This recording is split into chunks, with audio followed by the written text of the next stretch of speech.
How to install your iPad into a VisualTarget slim enclosure.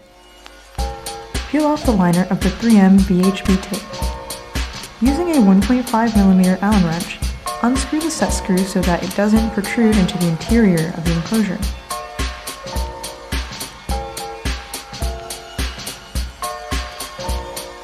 Now, plug the VisualTarget lightning cable into the iPad.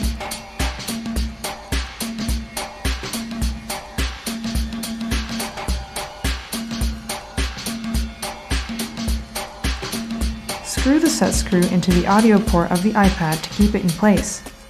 The set screw head should be flush with the outer surface of the enclosure.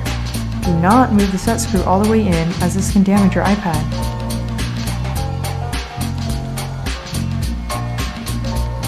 Power up the iPad using the screen wake button if it is in sleep mode. This button can be accessed by using a small paper clip.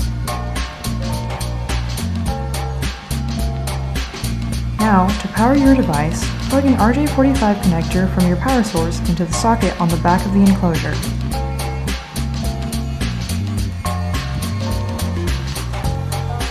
This has been how to install your iPad into a VisualTarget slim enclosure.